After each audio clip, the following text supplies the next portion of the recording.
All right, the mobile market is growing. Obviously, ticketing app Gametime allows consumers to buy last-minute seats to sporting events, a revenue opportunity that has attracted investors from inside front offices. Brad Griffith is the CEO and founder of Gametime, and Jeff Mallett is a former Yahoo COO and San Francisco Giants partner and investor. And I immediately thought, I mean, are you like Billy Beane? I mean, you know how to do big data, right? Did you help? I mean, I've seen some success with the Giants. I mean, I've seen too much success. Yes, thank you very much. One team, so much. I know, sorry. Beat your Reds. Last night you lost. So. 3 World Series, 5 years. I know, 3 and 5. Yeah. You had so much. Is that because of him? Yes, a little bit. Yeah. That was getting people in the building to watch it. So. It's not a Billy Beane story, is it? Not a Billy Beane story, but we'd like to think that we reimagine ticketing for the this is different. Mobile economy. Essentially what we do is we put high-res photos up front. We also remove printing from the equation. We do 2-tap purchasing. So now what used to take you 30 minutes in 2012 takes you 30 seconds. What do you mean high-res photo? So when you get into the app, you get a photo from every section. And so you know exactly what your experience is going to be when you get there. This is the view from the seat that you could buy if you wanted to. Exactly. And you can buy right up to the game time or even right after. You can buy up to 90 minutes after the game time as of 2 months ago.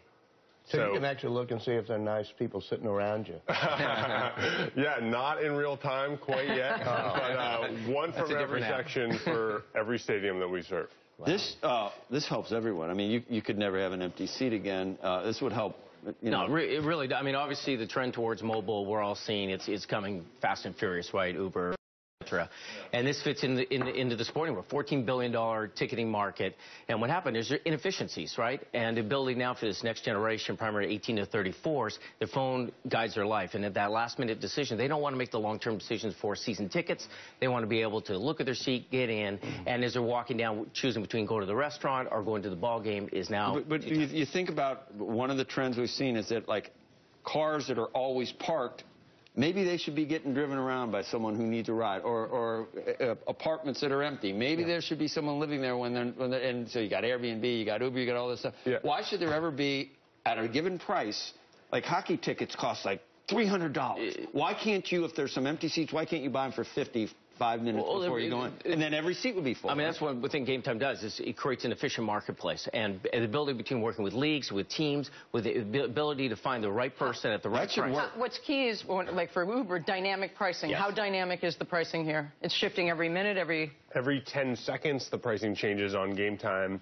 And hits all the different price points, as you mentioned. So for the Rangers the other night, it was $700 to get in. You can see baseball tickets for $5. 75 minutes after the start time. That's an algorithm, or that is an individual who says, you know what, cut the price because... So the sellers are putting the pricing onto the app. We look at as many as 5,000 listings, curate the best 50, and produce those on the phone for you. So it removes the need to sift through a bunch of different options. So the ticket holder can theoretically compete to get his or her ticket on, because you're not going to take all of the people posting. But does the team owners also put up tickets? Team owners. We have sort of larger sellers. We'll have individual fans on the platform. So everyone sort of competes to give you the best opportunity, and we'll surface the 50 best options for the fan. And it's a little bit then like an airline seat. There's a dynamic pricing. If you wait a bit, you can grab the seat. Or surge pricing for Uber, or anti-surge pricing, the opposite of surge pricing. Yep, prices change over time, no question about it, and you can find some great deals on Gametime. What's to prevent one of your big competitors from doing it? Yeah, so we don't actually think about those guys that much. They were great for the web. We think mobile is a real opportunity, a platform shift to reinvent it. We really think about competing with the couch and competing with the bar. We compete against people who are watching it on TV. Since 2000, with high-def TVs, flat screens, TV's gotten a lot better. This is the first major ticketing innovation since 2000. This big shift to mobile, I think, will drive a ton of demand. You guys never answer this question, but what's your exit strategy? No exit strategy. No, right now. They all say that. I'm with this company forever. I'm not in love, not money. As an investor, and seeing it from the San Francisco Giants point of view and the league point of view, it's just such a hyper-growth market right now. Just sort of the demand side is both on supply, tickets wanting to find a home at the right price, whether it's no-shows, 20% of tickets are no-shows, and on the flip side, it's the consumers are looking for that choice at the last minute. So no exit. We're riding this and just filling the demand as fast as we can. Okay, I'm bringing you back to a previous century. First, Yahoo. Exit strategy there. You were CFO, right? COO, president, COO. I was there for a better part of almost 8 years. You were like employee number 11 when you had, nice long hair. Right? I did. So, no, it's a good time. It's interesting. And to be independent, I joined Yahoo in 1995, 12th employees. So, saw it through the first $4 billion revenue growth, et cetera, first 5,000 people. I think right now what's happening with them is they are still finding their way on the most critical element, which is growing the top line. And I think Marissa's done a great job in the last 18 months of stabilizing the company, but now it's about growth. What do you think about Verizon buying AOL?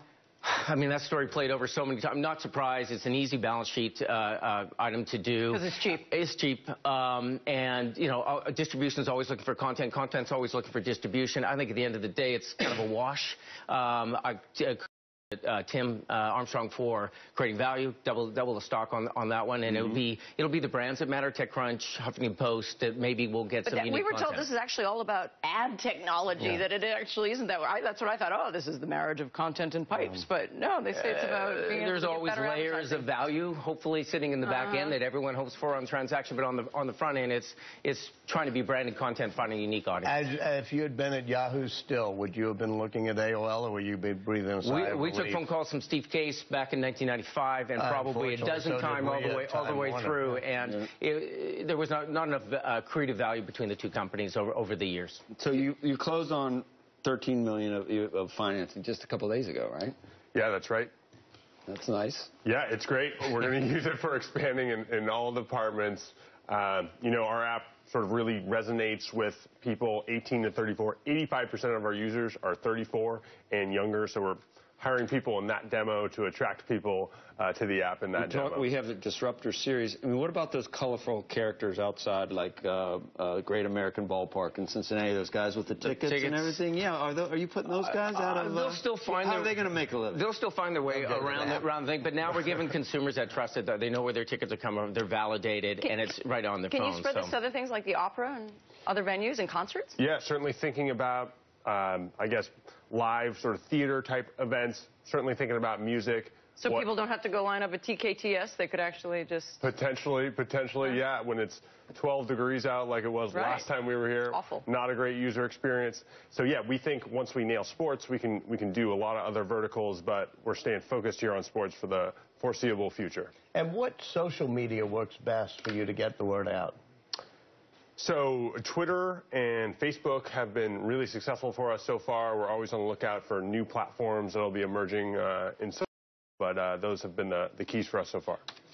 So the Rangers start tomorrow with those. So I could do something with that if I needed to go to one of these games. Huh? You bet. Rangers tickets available right now. Like I said, about $700 to get in the door the other night. What are the prices now? If we can pull up the app right now. $350 for the game one for the Rangers. Okay. So half price, get them half now. Price, there you go. Price, all right. 11 employees. So you still did pretty well, even though the stock price declined. I did pretty well. Yeah. He owns the frickin' Giants. Yeah, he did okay. I think I'll buy a baseball team. Maybe one that won 3 World Series. Oh, there's a Reds guy right there. No flies on you. No, Is this the bear again? That's the bear, and I'm getting... He keeps getting recording phone calls about the bear. About the bear that I reported this morning. Yeah, bear in his driveway. Bear in my driveway. Honest to God. Warning everybody. And a cub.